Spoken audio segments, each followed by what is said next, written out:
Arkansas Razorbacks lead 31-13 after a very nice first quarter by FIU. They unfortunately kind of just fall behind there in that second quarter, and really the struggles that we kind of assumed would happen started to happen, I think is the best way to say it, Jake. Yeah. Obviously, Juwan Jenkins having himself a great night, 208 passing yards, 14 completions, one touchdown pass to Dean Patterson, and they're cooking. They were cooking towards the end. They just left some points on the board. Eric Rivers with the drop pass in the zone right there at the end. They could have had them right there. And then Chase Gabriel with his second missed field goal of the day, misses the PAT on the second touchdown, and then misses the field goal that, it's 3 points. It's 3 points for FIU, gets you closer and closer there. But just, I guess, your overall thoughts on thus far. It's interesting because, and the announcers had alluded to this, FIU this season has done so poorly to begin these football games, and today has been the exact opposite. Granted, that first drive of the game, they made a very questionable decision to go for it on 4th and short in their own side of the field, and lo and behold, that did not work. So Arkansas only had to drive down half the field to get their first touchdown of the game, and I'm sure you thought, and I thought, oh, here we go.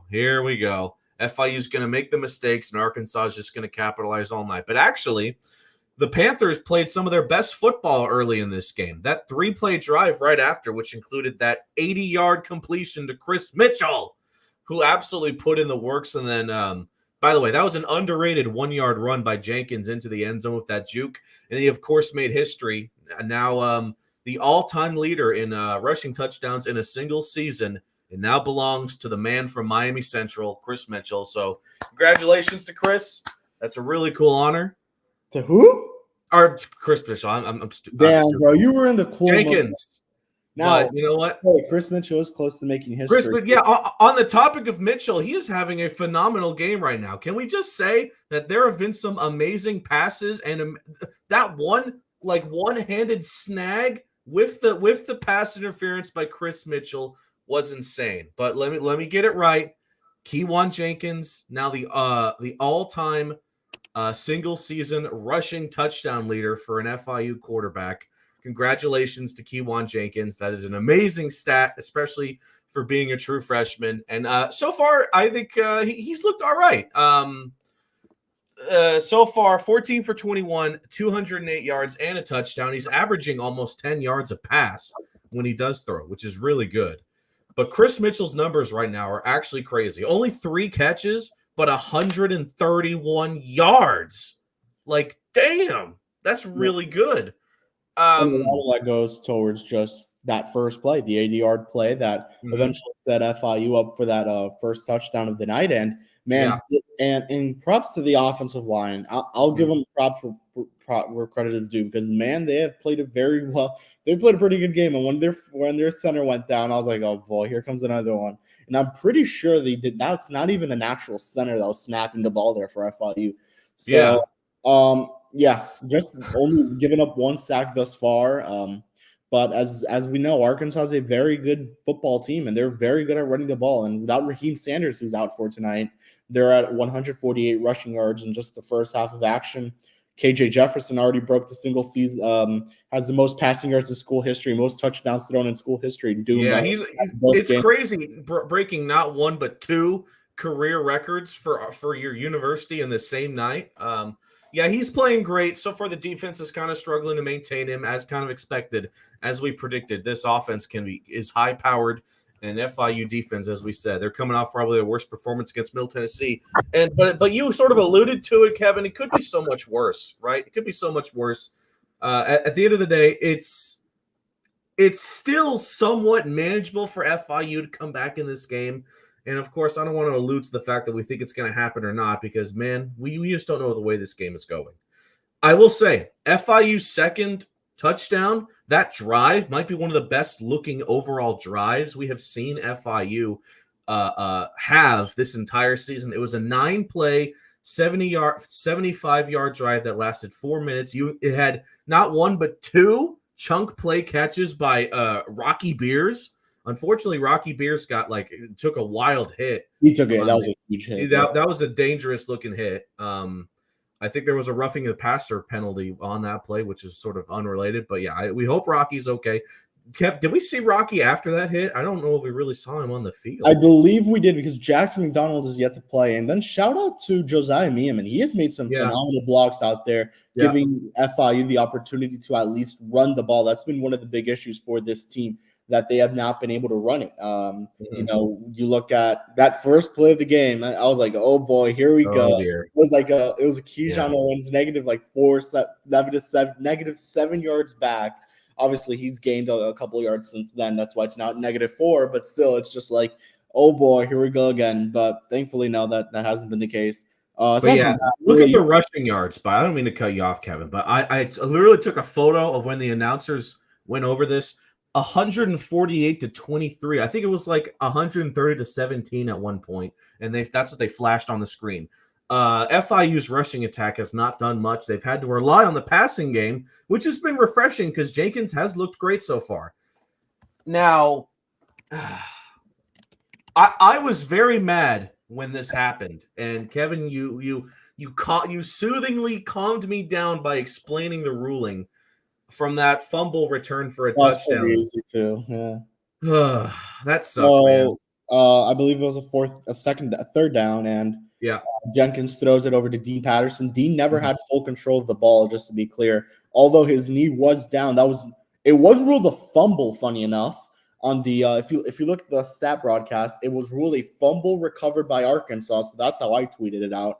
Okay. And they eventually they scored off of that fumble. So I don't think they don't have an interception towards Kewan there, and which is good. Which is great. I guess Jenkins has not thrown an interception in a while now. And granted, I hate when quarterbacks are called for interceptions like that when it's clearly not a kind of play like that is not really Jenkins' fault. It was just a great move by the defender to get the ball loose. And as they had mentioned, he had never really had full possession of that ball during that play. So the first half started off so great. And now it's kind of gone slowly downhill to again. I feel like it was 31-13 in another game at halftime. I can't remember, but Chase Gabriel.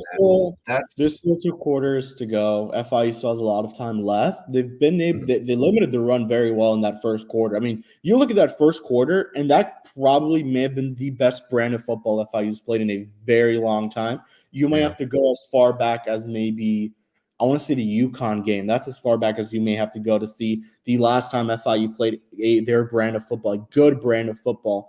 And Jenkins is playing very well. He looks a lot more comfortable in the offense. I will say he looks a lot more loose. You see him celebrating a lot more. Him and Chris, they got to keep it going to Chris. He has a chance to get 1,000 receiving yards. Like, if you're going to do something tonight big, let that be the thing. They already did something big, right? With Jenkins hitting that milestone, which is great. But Chris Mitchell can do something. He could join in a very elite club of FIU wide receivers, which I mean we're all rooting for. But I will say I love how they were utilizing Beers and Patterson, getting the ball out to those players, and they were making moves, man. Again, look at Rocky Beers. Rocky Beers is averaging over 11 yards per catch. That's really good. Chase Gabriel, man. We love Chase Gabriel, but my God, man, he is that's 4 points not on the scoreboard for FIU that should be there. And Chase Gabriel has shown in past games that he is a reliable kicker, but he has made some costly errors. We were talking about after he missed that PAT that we hope it doesn't come back to bite him in the butt later on in this game. And so far, it looks like that's not even going to be the case because of the way this game is going. So we'll see what happens. The first quarter definitely was won by FIU. All right, no doubt about it. They came to play early. In the second quarter, Arkansas kind of relaxed, and KJ Jefferson kind of came into formation and did what he does best, which is light up defenses. So, and he broke 2 records. That's still crazy. He broke 2 records, man. I mean, he was very close, so it kind of... Yeah, he was very close, but still, it's just breaking 2 records in one game, like in one quarter, I think. That's really cool. And then as far as rushing goes, they've been giving the rock to pretty much everybody. Obviously, Jefferson's been doing a lot of the work himself, but look, 1, 2, 3, 4, 5, 6 different running backs have had carries this game, aside from, of course, Jefferson himself with the option plays. So it's hard to just hone in and focus on stopping one running back, but Arkansas is getting everybody involved, and that has been a pain in the butt for this FIU defense. Yeah, they're getting their running backs involved too, Jake. That's the one big thing. You look at their rushing attack, and they have a lot of guys who are already over 20 yards. Jefferson himself leading the team in rushing yards. Then you have Johnson. Not going to say that name, and then not going to say the other one either. But, yeah, you guys see who I'm talking about there. Aside from that, FIU's playing pretty well. I can't lie to you. They're keeping up with this team. They're making some big stops. They were able to at least limit Arkansas to that field goal right at the end there. But, man, you really needed that touchdown or field goal to end the half there. That would have been huge because now Arkansas gets the ball to kick off the second half of this game. Arkansas receiving, by the way, has been 116 yards. That's not that much. Again, they've been dominating the game by the rushing attack. And shocker, the defense has became gassed as the second quarter progressed because of how much time they just spent on the field trying to stop these running attacks. And while FIU sort of dominated the time of possession in the first quarter, the second quarter belonged almost completely to Arkansas. So. Yeah, and you kind of hope that it's kind of like a back and forth thing where the third quarter kind of belongs to FIU, and they're able to get something going there. There have been some crazy scores in Conference USA today, Kevin. Have you been keeping up with a lot of the what's been going on in this conference? Liberty blew out UMass. No surprise there. 49-25, we're not shocked. Jacksonville State dropped 56 on Louisiana Tech. Like, goddamn. Middle Tennessee barely scraped by UTEP, 34-30. Western Kentucky barely scraped by Sam Houston. And then one of the craziest games of the day, New Mexico State blew out Auburn 31-10. Like, dude, that's crazy. Good. Congratulations to New Mexico State, man. Not only are they getting paid $1.8 million to play Auburn, but they blew them out in their home stadium. That is insane. And, Kevin, we were talking about it. This gave us so much hope before the game that, if New Mexico can go out and whoop an SEC team, maybe FIU could do the same. They were close. I'll tell you that. Yeah, but at least let's say they've kept it close. They kept it close for a full quarter, but this is a 60-minute sport, So, and I forgot to mention, Coach Mack did mention that the fourth down, going for it on fourth down, he admitted that I was on him. That was his fault. Yeah. He shouldn't have done that. I believe it was in one of the on-field interviews during the game. But, I mean, aside from that, let's look at, I guess, the defensive stats for FIU. Some guys really standing out thus far.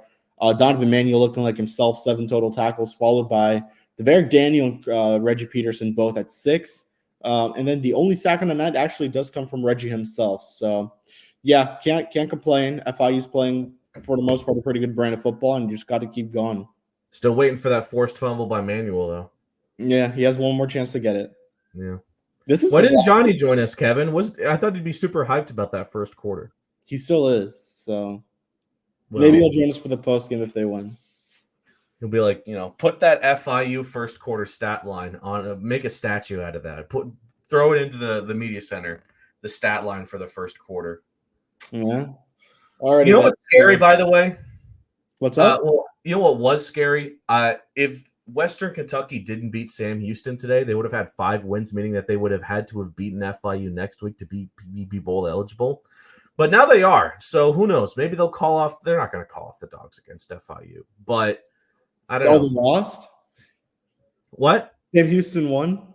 No, they didn't. Western Kentucky won. Barely, though. But like I said, the craziest game for the conference has been New Mexico State.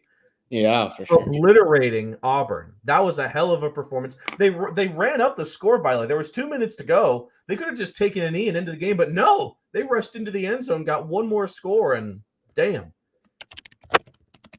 Yep. By the way, you had mentioned $1.5 million. FIU's getting. New Mexico State's getting 1.8 to play Auburn. Yeah, 1.5 million for FIU to kind of keep it close for a quarter, and we'll see. Hopefully, they definitely are able to get it going. And third quarter just started, so we're gonna wrap it up here. Alrighty then, we'll catch y'all post game. Go Panthers again! Halftime score 31-13 in favor of Arkansas. We'll see what happens. Paws.